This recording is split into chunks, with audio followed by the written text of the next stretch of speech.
جب رونے کے بعد، حدیث روایت کرنے کے بعد، کچھ بہت دیر کے بعد علی وہاں سے اٹھے تو ایسا لگتا تھا زمین پہ دریا بہا ہے، اتنا روئے علی، تڑپ کے روئے۔ اور اس کے بعد لشکر کے لوگوں کو دیکھا، کسی کو پتا ہے کہ اس زمین کو کیا کہتے ہو؟ ایک آواز آئی، کربلا، کلذات و کربل و بلا، یہ کرب اور بلا کی زمین ہے۔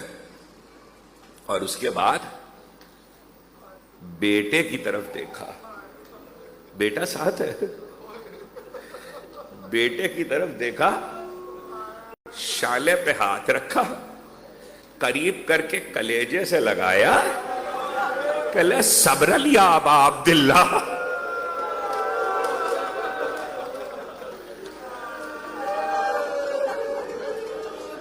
صبر یا ابا عبداللہ، میرے لال صبر کرنا۔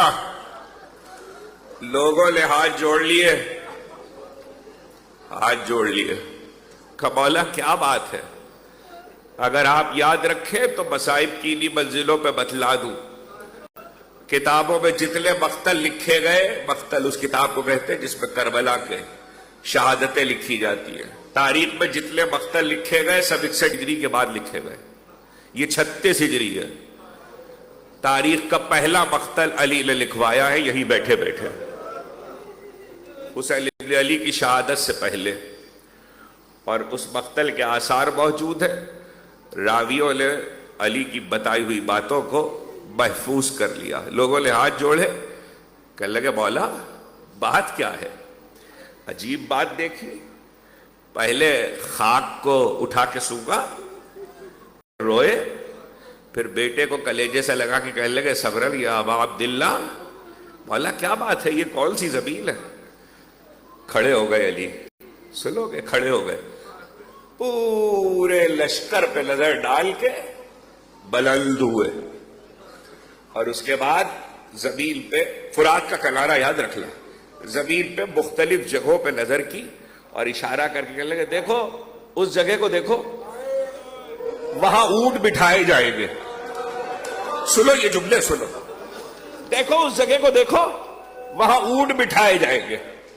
اس کے بعد ایک زمین کی طرف اشارہ کیا، کہنے لگے دیکھو اس جگہ کو دیکھو، وہاں محملیں اتاری جائیں گی۔ اس کے بعد پھر ایک جگہ کی طرف اشارہ کیا، کہنے لگے اس جگہ کو دیکھو، یہاں پہ خیمے نصب ہو گئے، یہاں پہ خیمے نصب ہو گئے۔ اور اسی طریقے سے جگہوں کو بتاتے ہوئے اچانک ایک جملہ کہا، کہنے لگے ذرا اس جگہ کو دیکھو، اور وہ اب جس جگہ کی طرف اشارہ کیا وہ فرات کے کنارے دور تک میدان تھا، کہنے لگے یہاں میرے لخت جگر کا خون بہایا جائے۔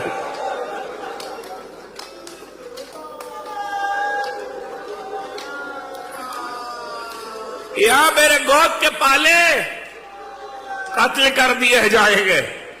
یہاں حسین ابن علی کا 18 برس کا لال، 32 برس کا برابر کا بھائی،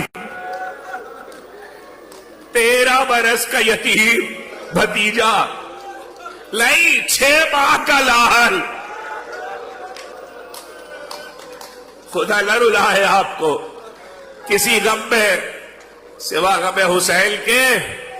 حسین علی مقتل بتلاتے رہے، سننے والے روتے رہے، بڑا گریہ ہوا، مگر سب سے آخر میں نے تو بہت تفصیل نہیں کہی آپ سے، سب سے آخر میں ایک فقرہ کہنے لگے، جب سارا مقتل بتا چکے کون سی جگہ پہ کیا ہوگا۔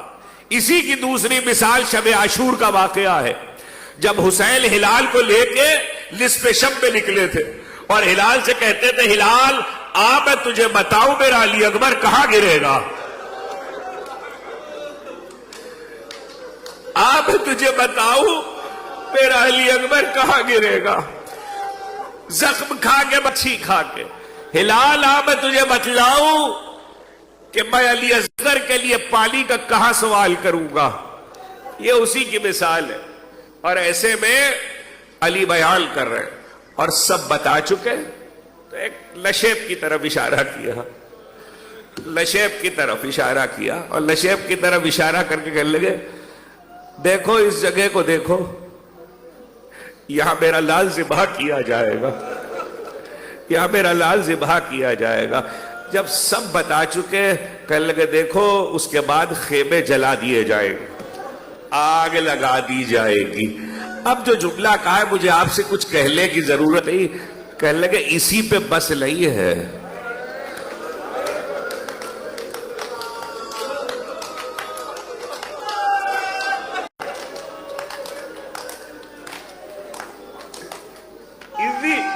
اسی پہ بس نہیں ہے، میرے لال کے مارے جانے کے بعد گھر کی بیویوں کی چادریں چھین لی جائے،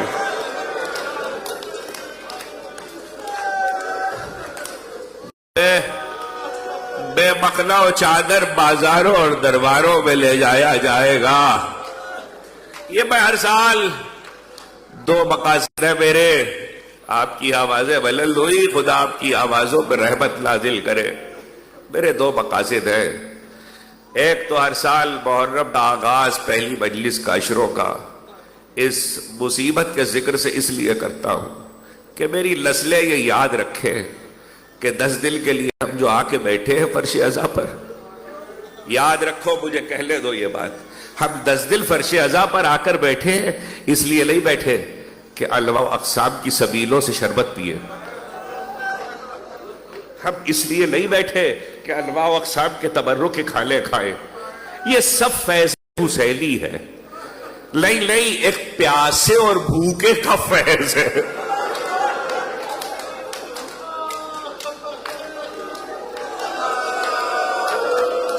ایک بھوکے اور پیاسے کا فیض ہے، ہم جلوس لے کے اس لیے نہیں نکلے کہ ہمیں اعلیٰ اور لذیذ غذائیں کھلائی جائیں، ہم جلوس لے کے نکلے ہیں، رونے کے لیے بیٹھے ہیں، یہ جلوس تاسی ہے، یہ مجلس تاسی ہے، یہ گریا رونے کے لیے بیٹھے، اس لیے بیٹھے کہ اس نے کہا تھا، سوال کیا گیا ہے، امام حسین کا اپنا فرمانا ہے، اور آپ کو پتا کب یاد کر کے تمہیں کہا تھا؟ جب علی اصغر کا لاشا ہاتھوں پہ لیے تھے۔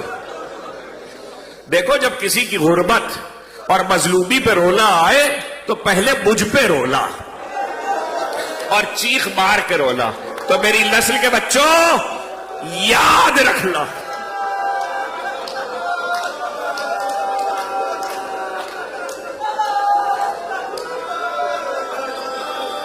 شیعتی مہما شریف تم باز مل فسکرولی او سمیتم بے غریب اللہ شہید الفلدبولی، جب ٹھنڈا پانی پیو تو میری پیاس کو یاد کر لینا، اور جب کسی کو دیکھو کہ غربت میں مارا گیا یا بے جرم و خطا قتل کیا گیا یا شہید ہوا تو پہلے مجھے رونا، فلدبولی لدبا کر کے چیخ مار کے رونا۔ ہم اس لیے آ کے بیٹھے ہیں کہ حسین نے ہم سے کہا تھا، ہمارے لیے پیغام دیا تھا کہ رونا، ہم رونے کے لیے آ کے بیٹھے ہیں۔ دنیا کی ہر سہولت زندگی میں، دنیا میں ہر جگہ میسر ہے، یاد رکھو مقصد عزاداری گریا ہے، پہلی بات تو یہ میری نسل کے بچے یاد رکھے۔ دوسری بات، ان روایتوں کو پڑھنے کا دوسرا مقصد یہ ہے کہ یہ بتلاؤں کہ 61 ہجری سے پہلے کربلا کی خبر کب کب دے دی گئی تھی۔ یہ نہ سمجھنا کہ 61 ہجری کربلا واقع ہوئی ہے تو دنیا تک خبر پہنچی ہے۔ رسول، قرآن، علی، حسن، تفصیل نہیں کہتا، میں ایک جملہ صرف سناتا ہوں۔ مجھے نہیں معلوم کہ 28 سفر کو آپ سنتے کہ نہیں سنتے، یا پڑھنے والے پڑھتے کہ نہیں پڑھتے، لیکن مجھ سے سن لیجئے ساری کتابیں، حسن مجتبیٰ کا تذکرہ جہاں جہاں ہے۔ جب زہر دیا گیا اور بھائی کو پتا چلا کہ بھائی کو زہر دیا گیا، سب سے پہلے جو داخل ہوا وہ زینب اور پھر حسین حسن مجتبیٰ کے حجرے میں، تو پہلا فقرہ حسین کے چہرے کو دیکھ کر حسن نے یہ کہا، کیوں تڑپ کر رو رہے ہو میرے بھائی، اس طرح کیوں تڑپ کر رو رہے ہو؟ تو کہنے لگے بھیا یہ کلیجہ کٹ کٹ کے گر رہا ہے، لہو اگل رہے تھے حسن، کلیجہ کٹ کٹ کے گر رہا ہے، نہیں دیکھا جاتا. تو معلوم ہے حسن مجتبیٰ نے کیا کہا؟ شیعہ مسلک کی ساری کتابوں میں یہ لفظ موجود ہے، لا یوما کا یوم کا یا ابا عبداللہ، حسین تیرے عاشور کے دل جیسا تو کوئی دل نہیں ہے.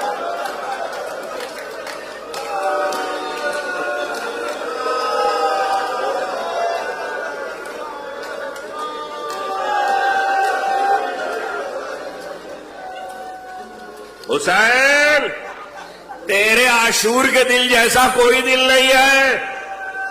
لس ہے. جو لوگ کربلا گئے ہیں ان سے پوچھ لو، انہوں نے دیکھا ہوگا بیل الحرمین جگہ جگہ موجود ہے، امام حسن کا یہ فقرہ لکھا ہوا. کوئی کتاب اس لس سے خالی نہیں ہے. یاد رکھنا، ایسی کوئی حدیث نہیں ہے کہ ہر دل عاشور کا ہے، ایسی کوئی حدیث نہیں ہے. بات پھر کروں گا. امام نے کہا عاشور کے دل، حسن مجتبیٰ نے کہا عاشور کے دل جیسا کوئی دل نہیں ہے. اس کا مطلب ہے حسین کی مصیبت جیسی کوئی مصیبت نہیں ہے. تو اس لیے یاد رکھو کہ ہر بنی ہاشم میں رسول خود وہی خبر دے رہی ہے. کبھی موقع ہوا تو اس کا بھی ذکر کریں گے. ایک بات. دوسری بات یہ، 1400 سال گزر چکے واقعہ کربلا کو. رسول کی ایک حدیث ایسی ہے جس کی لفظیں بدلی ہوئی ہیں، لیکن نہ صحیح بخاری اس سے خالی ہے، نہ صحیح مسلم اس سے خالی ہے، نہ صحیح ستہ اس سے خالی ہے، نہ مسانید اس سے خالی ہے، نہ سنن اس سے خالی ہے، نہ تفسیر اس سے خالی ہے. یعنی شیعہ مسلک کی بات رہ لے دو، لفظیں بدلی ہوئی ہے، مفہوم ایک ہی ہے. میں ایک لفظ کے ساتھ آپ کو وہ حدیث سنا دیتا ہوں. المرء ما من احب، محشر کے دن ہر انسان اس کے ساتھ ہوگا جس سے محبت کرتا ہے. سن لی حدیث آپ نے؟ صحیح بخاری میں تو یہاں تک حدیث ہے کہ پتھر بھی اس کے ساتھ ہوگا، اور اگر کوئی کسی پتھر سے محبت کرتا ہے تو وہ پتھر کے ساتھ ہوگا. پتہ یہ چلا کہ محشر محبت پہ ہوگا.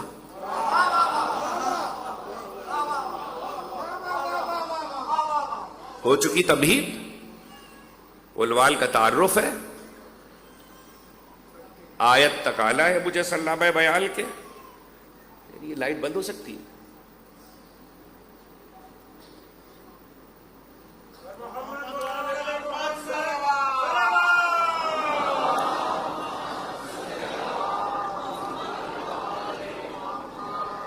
ایک اور سلامات بھیج دیجیے.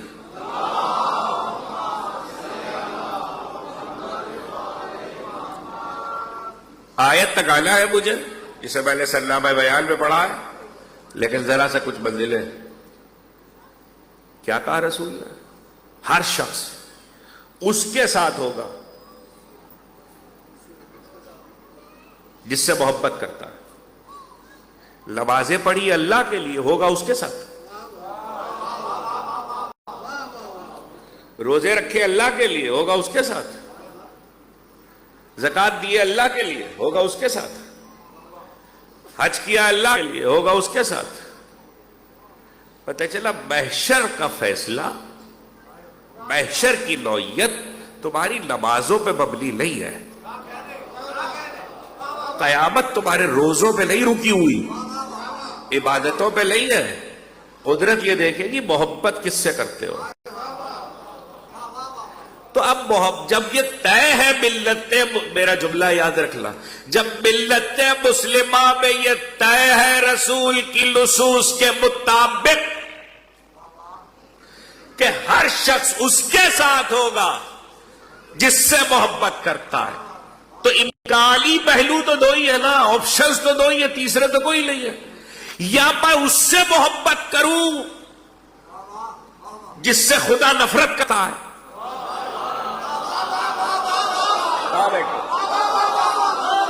یا میں اس سے محبت کروں جس سے خدا محبت کرتا ہے.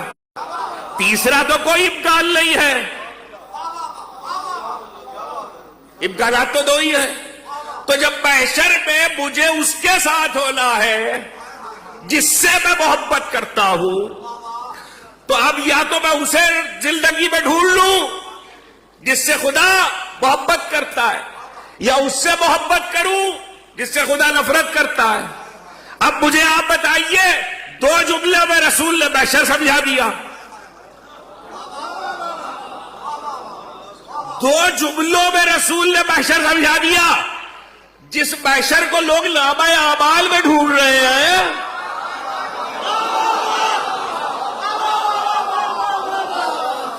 جس قیامت کو لوگ نامہ اعمال میں ڈھونڈ رہے ہیں، وہ قیامت لفظ محبت میں چھپی ہوئی ہے۔ تو پہلے فیصلہ کر لو زندگی میں۔ آپ کہیں گے نہیں، ایک تیسری صورت بھی تو ہو سکتی ہے، شاید ہمارے آج کے بچے یہ کہیں ایک تیسری صورت بھی تو ہو سکتی ہے۔ ہاں، وہ میں بتا دیتا ہوں آپ کو تیسری صورت کیا ہو سکتی ہے جو آپ کی کسی کے ذہن میں ہے۔ انہوں نے کہا وہ تیسری صورت یہ ہو سکتی ہے، لا ایسا ہو جس سے خدا محبت کرتا ہے، لا ایسا ہو جس سے خدا نفرت کرتا ہے، بس اب جیسا ہو۔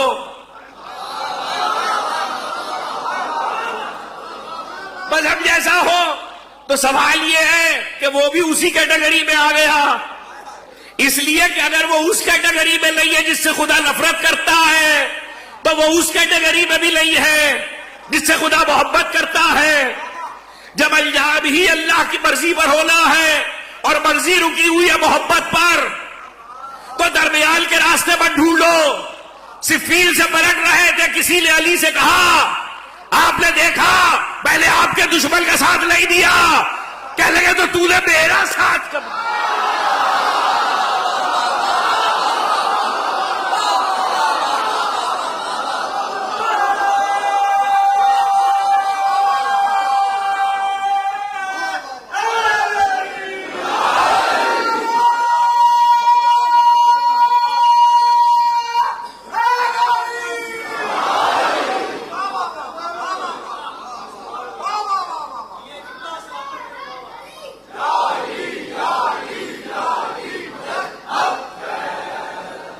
وہ بھی پڑھیے جسے آپ بھول رہے ہیں۔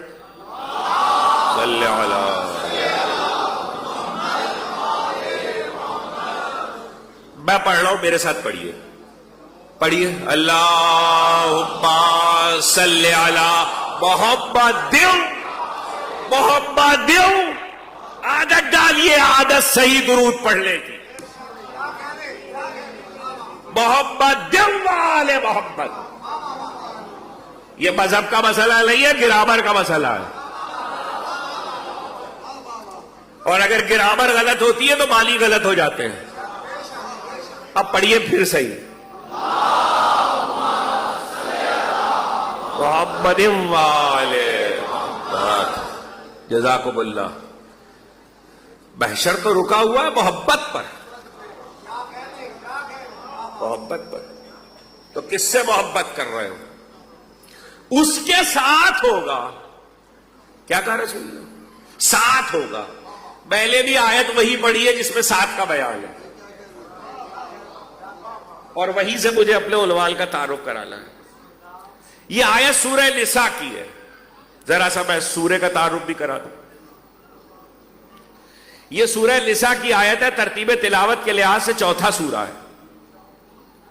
ابھی اس مجلسی مقتدر مجمع سے یا ملت مسلمہ میں قرآن کے پڑھنے والے کسی شخص سے کہوں کہ ذرا نساء کا اردو ترجمہ بتائیے،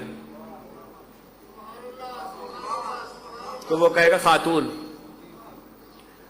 اور نسوان خواتین۔ کیا قرآن مجید میں نساء کا لفظ صرف خاتون کے لیے آیا ہے؟ توجہ کیجئے گا، واپس آ رہا ہوں آیت تک۔ کیا قرآن مجید میں نساء کا لفظ صرف خاتون کے لیے آیا ہے؟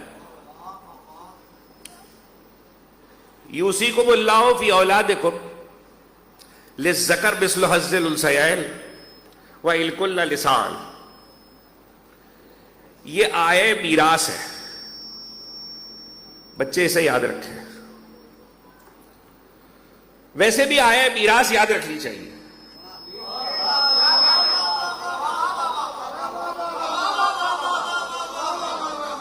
آئے میراث یاد رکھنی چاہیے تاکہ یہ پتہ رہے کس کا کیا حق ہے۔ ایک صلوات بھیجیے بل اللہ واسطے۔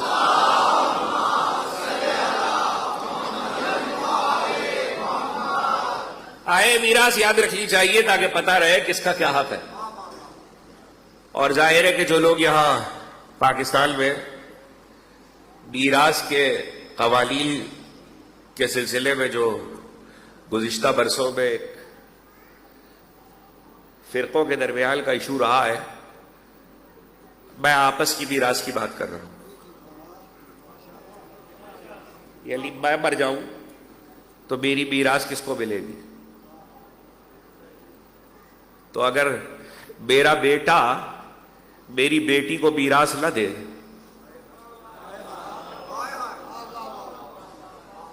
برا نہیں مانیے گا، اگر میرا بیٹا میری بیٹی کو میراث نہ دے، جتنا شریعت نے اس کو حق مرتب کیا ہے، رکھا ہے، مقرر کیا ہے. ایک بات آپ کو بتا دوں سب کو، اور وہ پتہ ہونا چاہیے، بزرگوں کو تو معلوم ہے.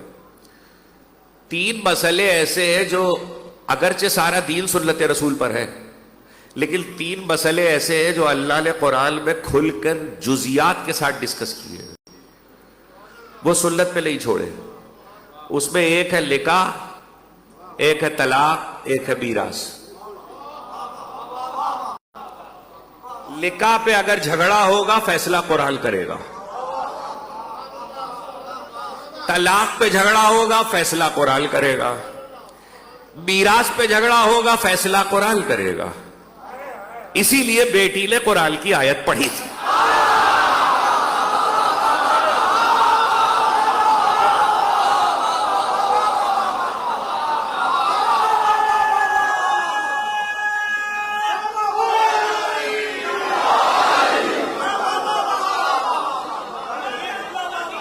ایک صلوات بھیجیے ولی اللہ واسطے.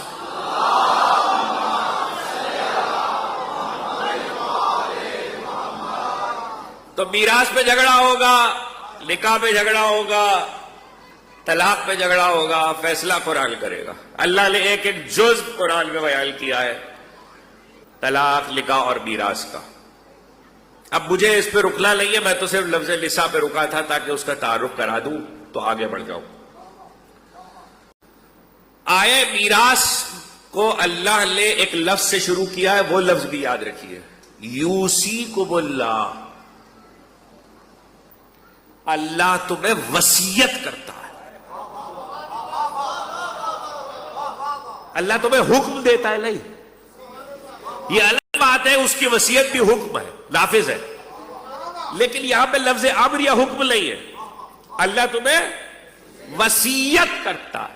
کیا کمال کی بات ہے. ہم تو آج تک یہ سمجھتے تھے کہ جب انسان مرنے لگتا ہے تو وصیت کرتا ہے.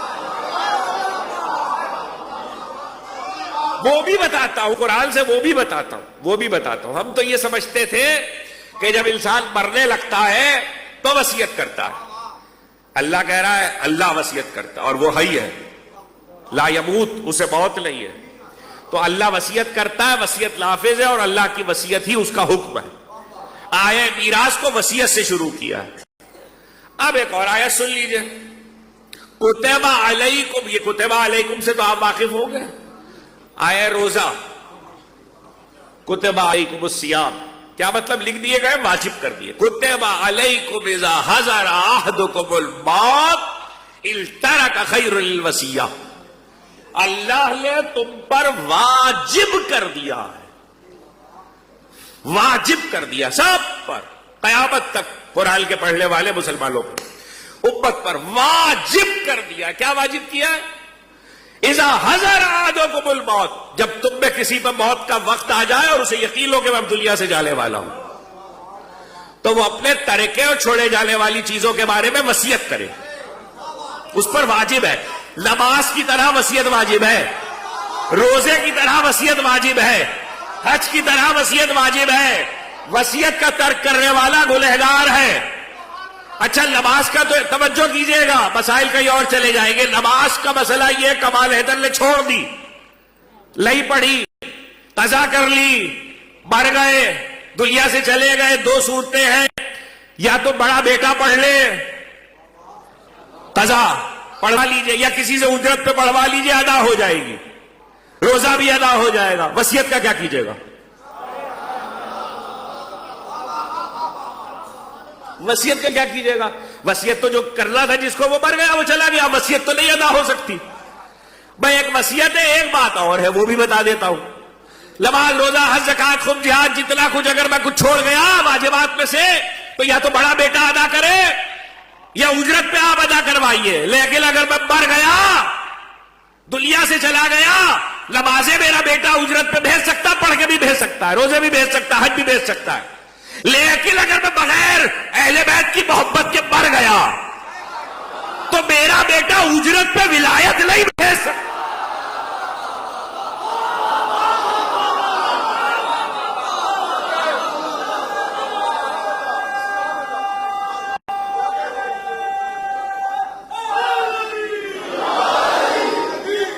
میں نے آپ کو روکا ایک لفظ پر, درمیان کے لفظ آ گئے, وصیت. اب قرآن مجید کیا کہہ رہا ہے؟ نبی سے کہلوا رہا ہے اللہ, پوری امت پہ وصیت واجب. کوئی بغیر وصیت کیے ہوئے مر جائے تو گنہگار. نماز تو آ جائے گی, وصیت کیے ہوئے بغیر مر گیا تو اب قبر میں جب تک ہے گنہگار ہے, بحشر تک گنہگار ہے. تو اس کا مطلب ہے کوئی بھی وصیت کیے بغیر نہ مرے. تعلل پہنچ گیا قرآن کا. اور خود اللہ کیا کہہ رہا ہے؟ اللہ وصیت کرتا ہے. اب مجھے پوچھنے کا حق ہے, اللہ خود وصیت کر رہا ہے جو حی ہے, لا یموت ہے, امت میں واجب کر رہا ہے کہ حبیب اس امت سے کہہ دو کہ وصیت کر کے مرے. جہاں اتنا سخت حکم وصیت کا امت کے لیے ہو اور اللہ اپنے لیے وہ لفظ استعمال کرے, اس کا رسول وصیت کیے بغیر کیسے چلا جائے گا؟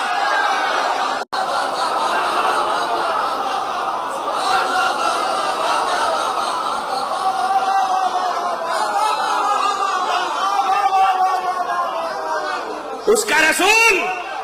اور اب میں آپ کو ایک بات بتا دوں جو بچے یاد رکھیں, اگر آپ نے مجھ سے یہ بات پہلے سنی بھی ہے تو یہ لفظ یاد رکھیے گا, وہ رسول وصیت کیے بغیر کیسے چلا جائے گا؟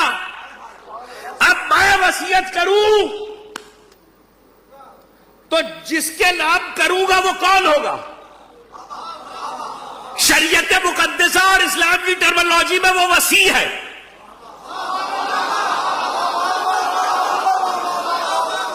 وہ وسیع ہے. مجھے نہیں معلوم تم میرا جملہ سمجھو گے یا نہیں سمجھو گے, اس لیے کہ فکری اور ذہنی بیک گراؤنڈ ہے ہی نہیں کسی کے پاس, تو میں کیا کروں؟ کہا ہی نہیں گیا اتنے برسوں میں, لیکن اب میں کہہ رہا ہوں تو اسے سن لو اور جا کے کتابوں میں دیکھ لینا. جس کو وصیت کرے گا جو, وہ جس کے نام وصیت کرے گا کوئی نہ کوئی کسی کو مقرر کرے گا. جس کو مقرر کرے گا اسے ٹیکنیکلی شرن وصی کہا جائے گا. وصی, واو سعاد یہ وصی. اب جاؤ عربی زبان کی ساری لغتیں کھولو, عربی زبان کی ساری لغتیں کھولو اور اس میں واو سعاد یہ کے چیپٹر میں وصی دیکھو تو لکھا ہوگا الوصی, ناؤن ہے نا, آگے لکھا ہوگا حضرت علی.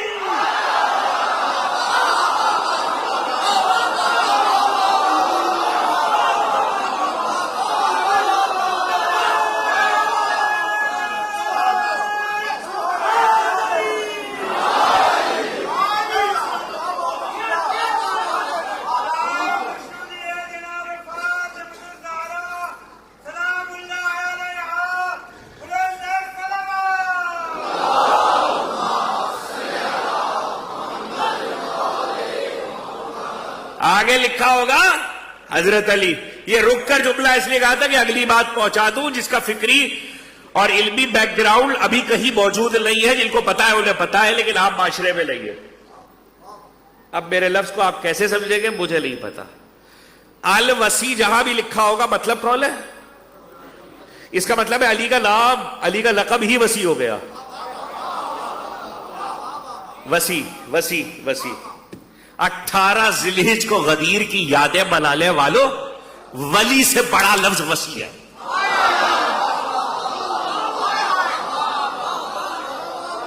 جسے بھولے بیٹھے ہو سب, ولی سے بڑا لفظ وصی ہے. اس کو یاد رکھو اور اسے اپنی نسلوں کے حوالے کرو. اس لفظ کو پڑھو, اس لفظ کو دیکھو, اس لفظ کو سمجھو. وصیت.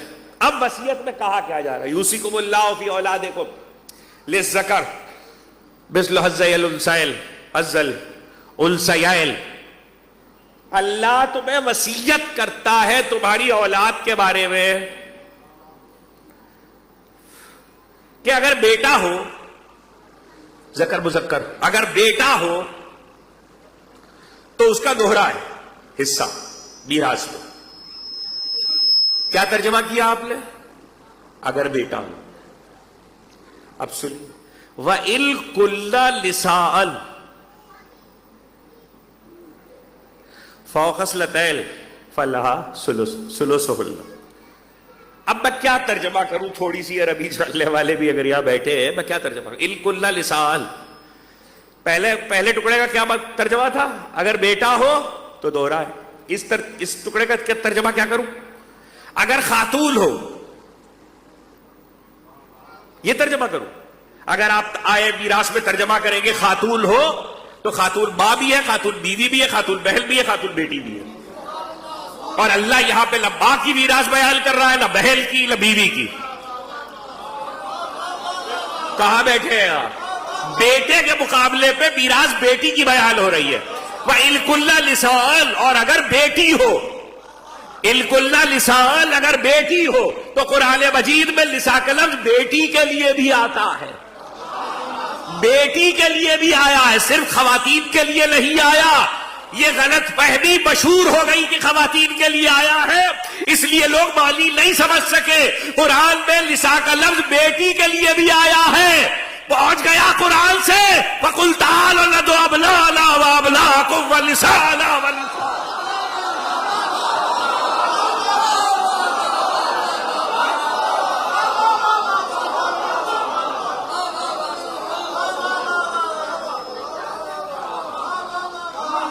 فَقُلْ تَعَالَوْا نَدْعُ أَبْنَاءَنَا وَأَبْنَاءَكُمْ وَنِسَاءَنَا وَنِسَاءَكُمْ. کہہ دو، کہو تعالو آؤ، لادو ہم پکارے اپنے بیٹوں کو، تم پکارو اپنے بیٹوں کو. ہم پکارے اپنی خواتین کو، عورتوں کو لائے.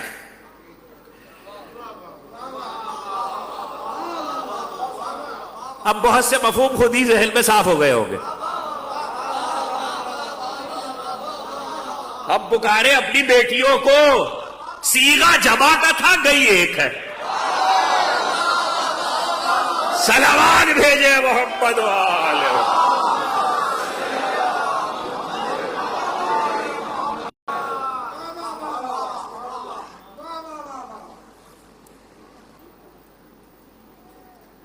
پڑھ لیجئے، درود بھی پڑھ لیجئے.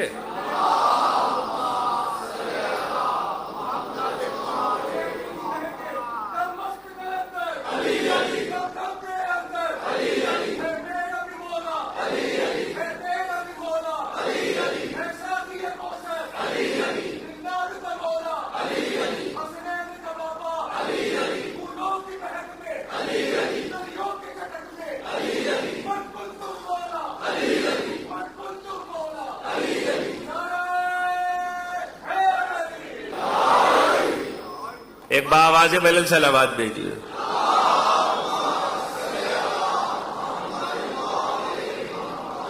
بیٹی سورہ کا تعارف پہنچ گیا. اب آیت سنیے. پہلے ظاہر لفظ کا ترجمہ سن لیجئے، پھر میں اپنے عنوان کا اعلان کروں اور کل گفتگو یہیں سے آگے بڑھی. وَمَن يُطِعِ اللَّهَ وَالرَّسُولَ.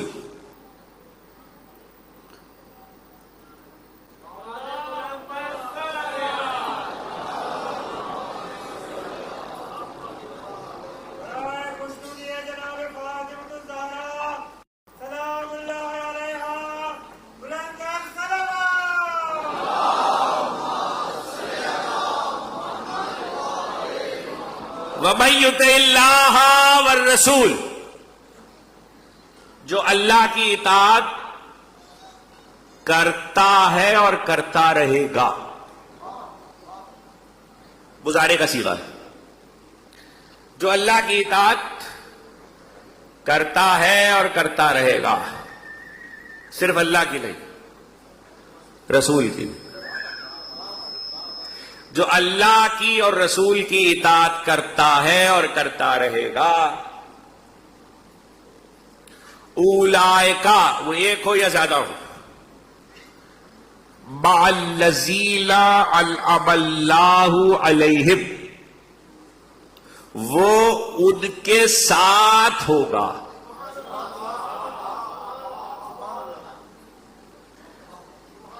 ال جیسا ہوگا نہیں، یہ سمجھ کر رہیے گا. ال کے ساتھ ہوگا. کس کے؟ جن پر اللہ نے انعام کیا ہے. اب جن پہ انعام کیا ہے وہ کون ہے؟ وہ 4 طبقے ہیں. نہیں، 4 طبقوں میں سے ہے، اس لیے کہ آگے لفظ مل لگا ہوا ہے. من النبیین، نبیوں میں سے. والصدیقین، صدیقین میں سے. والشہداء، شہداء میں سے. والصالحین، صالحین میں سے. وحسن اولئک رفیقا. کیا اچھی رفاقت ہے. اللہ کہہ رہا ہے کیا اچھی رفاقت ہے. جو اطاعت کرتا ہے اللہ کی اور رسول کی، وہ ان کے ساتھ ہوگا. جو نبیوں میں سے، سارے انبیاء نہیں، نبیوں میں سے، صدیقین میں سے، شہداء میں سے، صالحین میں سے اللہ نے جن پر اپنا انعام کیا ہے ان کے ساتھ ہوگا. ہے یا ہوگا جو بھی آپ سمجھ لیں، اس لیے کہ زمانے لئی آیت میں اطاعت میں زمانہ ہے، تو اسی لیے اس سے ہوگا سے مراد محشر ہے یا عقبہ ہے اور آخرت ہے. اب ایک سوال ہے. پہلی بات تو یہ ہے کہ قرآن یہ نہیں کہہ رہا کہ وہ نبیوں میں سے ہوگا. نبیوں کی تو بات ہی دور ہے. وہ صدیقین میں سے ہوگا نہیں، وہ شہداء میں سے ہوگا نہیں، وہ صالحین میں سے ہوگا نہیں، ساتھ ہوگا. جن پہ اللہ نے اعلان کیا ان کے ساتھ ہوگا، ان میں سے نہیں ہوگا. یعنی اس کا شمار نبیوں میں، صدیقین میں، صالحین میں، شہداء میں نہیں ہوگا. ہاں ان کے ساتھ ہوگا. اب یہ ساتھ پہ تو بات ہوتی رہے گی آنے والی تقریروں میں. ان کے ساتھ ہوگا، ان میں سے نہیں ہوگا. اس مجلسی مجمع کو اتنی سی سادی سی بات سمجھانے میں کوئی، سمجھنے میں کوئی مسئلہ ہے کہ ساتھ ہونا اور ہے، بے سے ہونا اور ہے.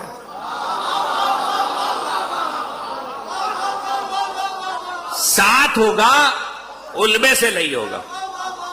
اس کا مطلب یہ ہے کہ ساری زندگی اگر میں اطاعت الہی اور اطاعت رسول کی منزل گزار کے دنیا سے چلا جاؤں تو میں ان طبقوں کے ساتھ ہوں گا. میں اطاعت سے نبی نہیں بن سکتا. اطاعت مجھے نبی نہیں بنائے گی، نہیں. اطاعت مجھے صدیقین میں شامل نہیں کرے گی، نہیں. اطاعت مجھے شہید نہیں بنائے گی. اطاعت مجھے صالحین میں سے شامل نہیں کرے گی. صالحین میں ان کے ساتھ ہو جاؤں گا. آیت کی شان نزول کیا ہے اس پہ تو اب کل بات کریں گے، وقت تمام ہو رہا ہے. پہلے عنوان سن لیجئے. ساتھ ہوگا. اس کا مطلب یہ ہے کہ اللہ نے اطاعت کرنے والے کو جزا ساتھ ہونے کی دی ہے. ویسے نہیں ہو جاؤ گے. اطاعت کی منزل پر متقی بن کے ساتھ ہو جاؤ گے. تو جب قرآن خود ہی کہہ رہا ہے کہ اطاعت، کامل اطاعت کر لینا بھی تمہیں نبی نہیں بنا دے گا، ساتھ ہو جاؤ گے. تو اس کا مطلب یہ کہ ساتھ رہنے والا ویسا نہیں ہوتا. جب تک قرآن کی یہ آیت ہے تقویٰ کے گھمنڈ پہ کوئی معصوم بننے کی کوشش نہ کرے.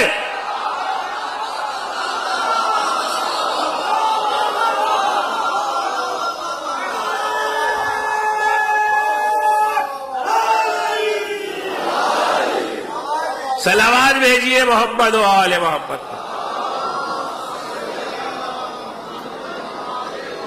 بس اب وقت تمہید میں گیا. آج کا آخری جملہ سنیے، عنوان کا اعلان. کل گفتگو یہیں سے آگے بڑھے گی. کس کے ساتھ ہوگا؟ انبیاء کے ساتھ. کس کے ساتھ ہوگا؟ صدیقین کے ساتھ. کس کے ساتھ ہوگا؟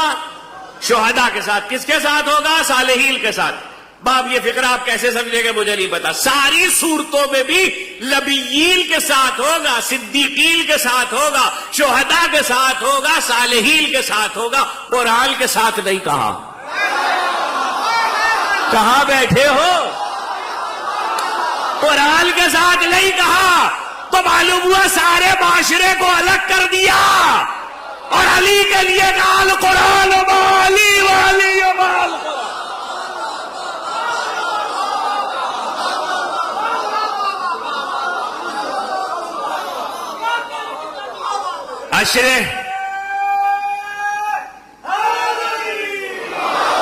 عشرے کا عنوان ہے علی اور قرآن.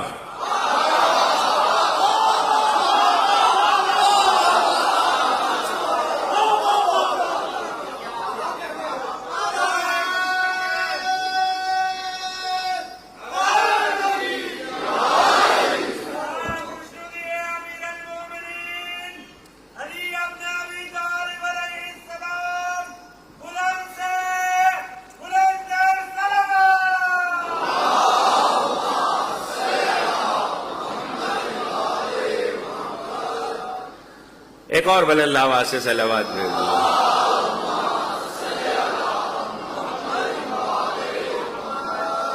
میں ایک بات کہنا نہیں چاہتا لیکن مجھے اپنے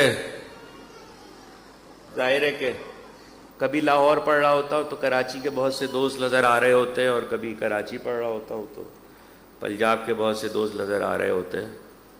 اس لیے یہ بات کہہ رہا ہوں کہ اپنے 45 سال کے ممبر کے دور میں پہلے جب سے 32 سال مجھے لاہور پڑھتے ہوئے ہو گئے, یہ 32واں سال ہے الحمدللہ. میں نے کوشش یہ کی کہ جو عنوان یہاں پڑھ دیا وہ وہاں نہیں پڑھا, جو وہاں پڑھ دیا وہ یہاں نہیں پڑھا. بہت ضروری کوئی عنوان ہو گیا تو کبھی دوہرا دیتا ہوں, واللہ عام طور پر میری ہسٹری اور تاریخ یہ رہی ہے کہ وہ عنوان نہیں دہراتا. اس سے متعلق گفتگو ضرور میں نے پہلے کبھی کی ہو کہیں مجلس میں. یہ عنوان پہلی بار ممبر سے پڑھ رہا ہوں.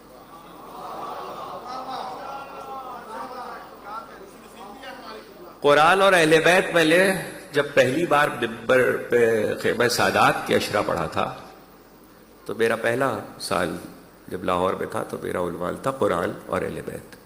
دل کو یاد ہے. لیکن آج تک اس پہ کہیں کہیں خال خال گفتگو ہوئی ہے, عنوان بنا کے میں نے اس پہ بات نہیں کی.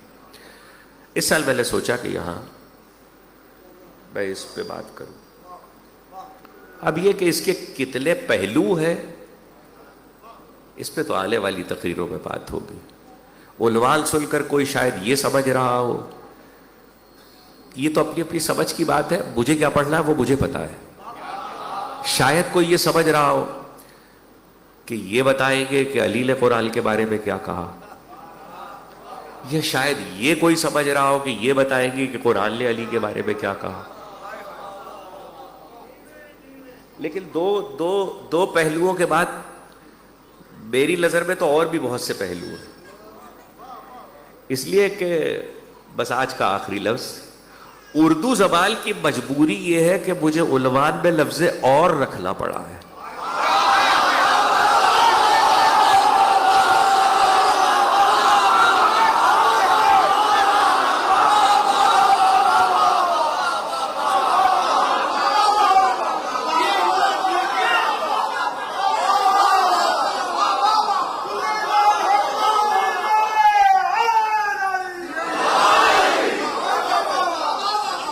جو سمجھا وہ سمجھا, اور ظاہر ہے کہ حدیث میں نے آپ کو سنائی ہے, ظاہر ہے اس کا جو رسول کی حدیث میں ترجمہ ہے وہ تو اور ہوتا ہی نہیں ہے, کسی بھی طرح سے اور ترجمہ نہیں ہے. اب اس پہ بات کریں گے. خیر, جو آپ سمجھے وہ بھی ٹھیک ہے, جو میں کہہ رہا ہوں وہ بھی ٹھیک ہے. صلوات بھیجیے محمد والے.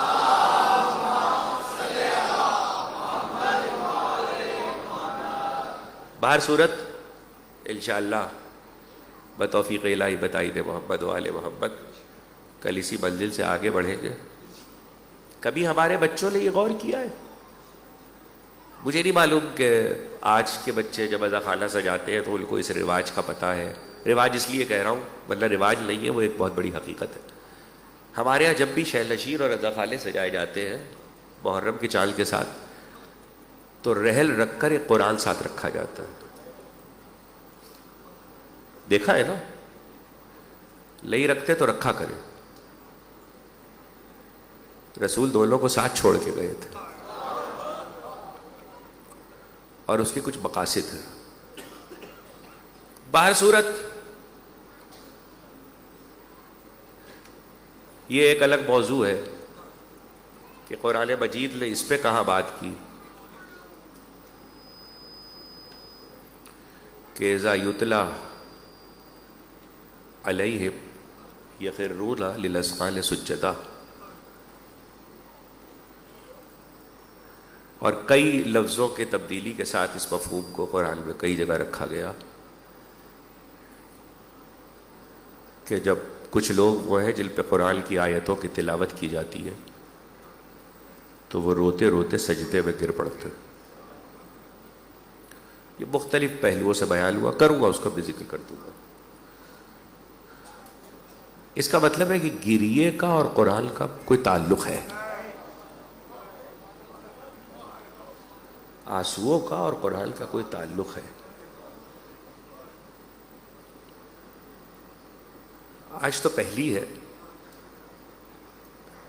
ابھی 9 دن باقی ہے، لیکن یہ یاد رکھنا کہ قرآن اگر سطور میں لکھا ہوا ہو تو اسے مصحف کہتے ہیں، چاہے وہ چھال پہ ہو، چاہے وہ کھال پہ ہو، چاہے وہ کاغذ پہ ہو، چاہے وہ ورق پہ ہو، اسے مصحف کہتے ہیں.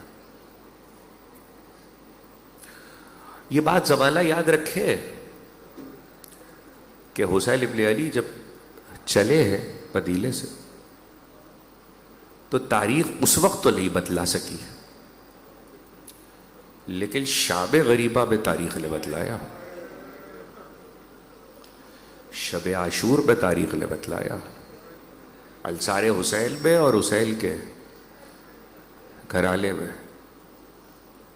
چونکہ بنی ہاشم میں یہ رواج رہا کہ حفظ ہونے کے باوجود بھی ائمہ کا کہنا تھا کہ قرآن کو دیکھ کے پڑھو. اگر کسی کو حفظ بھی ہے اور وہ حافظ بھی ہے تو اگر وہ تلاوت کر رہا ہے تو دیکھ کے پڑھے. تو اس لیے اہل بیت کے چاہنے والوں نے ہمیشہ یہ وتیرہ رکھا کہ دیکھ کے پڑھتے. مورخین نے لکھا ہے کہ شب عاشور حسین ابن علی کے خیموں سے تلاوت قرآن کی آوازیں لشکر یزید کے سپاہیوں نے سنی. اس ایک فقرے سے جو نتیجہ نکلتا ہے وہ یہ ہے کہ حسین ابن علی کے قافلے میں جہاں سب کچھ ساتھ تھا، مصحف بھی تھے، یعنی قرآن بھی تھے. بس یاد رکھنا شام غریبہ میں جب آگ لگائی گئی، آپ کی آوازیں بلند ہو گئی.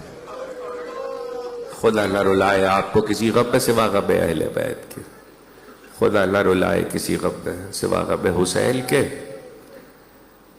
صبح کہہ رہا تھا کہ زمانے کا فطرت کا دستور یہ ہے کہ جب گھر سے کوئی جاتا ہے تو ایک جاتا ہے، سب گھر میں انتظار کرتے ہیں اس کے لوٹنے کا، پلٹنے کا. ایک اصول تو یہ ہے، فطرت کا دستور ہے. اور ایک فطرت کا دستور جنازے کا ہے. کوئی دنیا سے سدھار جائے اور انتقال ہو جائے، جنازہ رکھا ہو یا مار دیا جائے یا قتل کر دیا جائے یا شہید ہو، تو ایک جنازہ ہوتا ہے، بہت سے رولے والے ہوتے ہیں. یہ دو فطرت کے دستور ہیں. کربلا نے دونوں دستور الٹ دیے. سارا گھر چلا گیا، فاطمہ صغرا اکیلی رہی.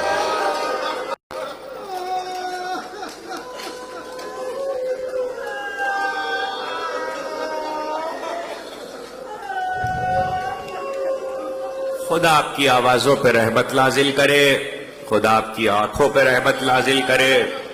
سیدہ کو جیسے آپ کے آنسو پسند ہے، ایسی گریے کی بلند آوازیں بھی پسند ہیں. سارا گھر چلا گیا, صغرا اکیلی رہ گئی. اکیلی اس لیے کہہ رہا ہوں, تنہا اس لیے کہہ رہا ہوں کہ رہ جانے والوں میں بیویاں ہیں. نام سن لو: فاطمہ صغرا, حسین کی بیٹی, لالی ام سلمہ, پھپھی ام حالی, ابا ام البنین. باقی سارا گھر خالی ہو گیا. صغرا کو تب تھا, بخار تھا. جب حسین لوٹ کر کے رات کے گئے ہوئے دربار حاکم مدینہ میں صبح کو واپس آئے, سویرے کو, تو دو جملے کہے, ایک زینب سے, ایک عباس. عباس فہرست تیار کرو اور اسباب بار کرو. اور زینب سے کہا ہم نے تہیا کر لیا, اب ہم مدینے میں نہیں رہیں گے. ادھر سامان بار ہونا شروع ہوا, ادھر اسباب لادا گیا, اونٹوں پر رکھا گیا. ادھر صغرا غش میں تھی. کبھی زینب آ کے بیٹھتی ہے, ماں بیٹھی ہے, غش سے آنکھیں کھولی, کہ پھوپھی ابا کیا بات ہے, یہ گھر میں آج ہلچل کیسی ہے, ہلچل کیسی. کہا بیٹا تمہارے بابا نے طے کر لیا ہے کہ مدینے میں نہیں رہے. کہا کون کون جا رہا ہے؟ زینب نے کہا علی اکبر جا رہے ہیں, عباس جا رہے ہیں. اتنا کہا تھا کہ صغرا نے کہا اچھا, اب میں سمجھی کہ صبح سے بھائی نے صورت کیوں نہیں دکھائی. خدا آپ کی آوازوں پر رحمت لا, خدا آپ کی آنکھوں پہ رحمت نازل کر. صبح سے بھائی نے صورت کیوں نہیں دکھائی, چچا بھی نہیں آئے. زینب فہرست بیان کرتی ہے, صغرا کا جو حجرہ ہے اس حجرے کے دروازے پہ ایک پردہ پڑا ہے. دروازہ کھلتا ہے دالان میں. دالان میں دروازے کے ساتھ دیوار کے پاس علی اصغر کا گہوارہ رکھا ہے. پردہ ہٹتا ہے تو صغرا کو جھولا نظر آتا ہے. ایک مرتبہ ہوا کی جنبش سے جب پردے کو جنبش ہوئی اور پردہ ہٹا تو صغرا نے دیکھا کہ جھولا اپنی جگہ پہ نہیں ہے. جھولا اپنی جگہ پہ نہیں. صغرا تڑپ گئی کہ کیا علی اصغر بھی جا رہے ہیں, کیا علی اصغر بھی جا رہے ہیں. ایک بار حسین آئے تو صغرا کو غش آ چکا تھا. بیٹھ گئے. بیٹھ کے ایک بار صغرا کے شالے پہ ہاتھ رکھا. چہرے سے آنسو گرے. حسین جھکے بیٹی کے چہرے پہ تو آنسو گرے. آنسو گرے تو بیٹی نے آنکھیں کھولی. ہائے حسین کا مقدر. آپ کو کچھ یاد آیا؟ آج مدینے میں بیٹی کے رخصت کے لیے آئے ہیں, جھکے ہیں, آنسو گرے تو بیٹی نے بس سے آنکھیں کھولی.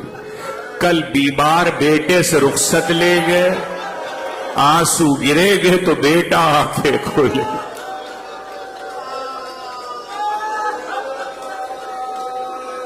خدا نہ رلائے آپ کو کسی غم میں سوا غم حسین کے. دلاسا دیا, تسلی دی. اتنی دیر سے میں آپ سے یہ بات کر رہا ہوں کہ صغرا کا ذکر ہے اور اس بی بی کو حسین نہیں لے کے گئے. بڑی وجوہات تاریخ نے لکھی ہے. ایک مرحلہ اس کے بعد کا بھی ہے. قافلہ تیار ہو گیا. میں نے وہ جگہ مدینے میں دیکھی ہے, جو گئے ہیں شاید کسی کو معلوم ہو کہ ایک مقام ہے جہاں سے ودا ہوتے ہیں مدینے میں قافلے. قافلہ بنی ہاشم کے محلے سے نکل کے وہاں تک آ چکا تھا جس جگہ سے ودا ہوتا ہے۔ ترتیب یہ تھی کہ حسین آگے راہوار پہ تھے، پھر بنی ہاشم کے جوال گھوڑوں پہ تھے، درمیان میں بیبیاں اباریوں پہ وہ ناقے تھے جن پہ اباریاں اور بہبل تھے، اس کے بعد وہ ناقے تھے جن پہ اسباب بار تھا، سب سے آخر میں ابو الفضل عباس تھے رہوار پہ سوار۔ جالے عباس نے کیا دیکھا؟ تیزی سے گھوڑے کو آگے بڑھایا، لاکھوں کو عبور کرتے ہوئے سید الشہداء کے رہوار کے قریب آئے، دست ادب جوڑے کا آقا مہلن مہلا، اے آقا ذرا رک جائیے صغرا آ رہی ہے۔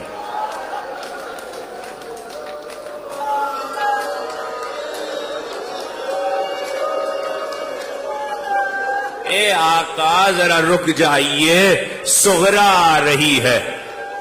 حسین نے قافلے کے ٹھہرانے کا حکم دیا، قلاتیں لگائی گئی، پردہ کیا گیا، بنی ہاشم کے جوان مستعد تھے، تلواریں کھینچ لی گئی۔ ایسے میں بیوی عصا کا سہارا لیے ہوئے کلیس کے ساتھ حسین آگے بڑھے۔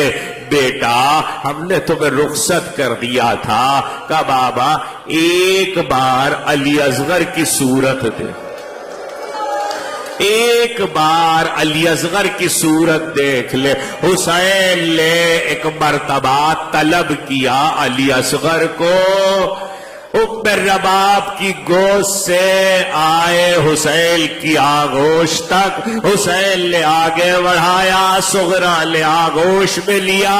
جالے کیا باتیں کی کہ اب علی اکبر آگے بڑھے، عباس نے پکارا، زینب نے پکارا، ام رباب نے پکارا، ام کلثوم آگے بڑھی، علی اصغر نہیں آتے، بہن کی گود نہیں چھوڑتے۔ حسین جھکے، اصغر کے کان میں کچھ کہا، علی اصغر نے باہیں پھیلا دی۔ مورخ نہ بتا سکا، شاید اتنا کا اصغر کب لگے تو حرملا کا تیر۔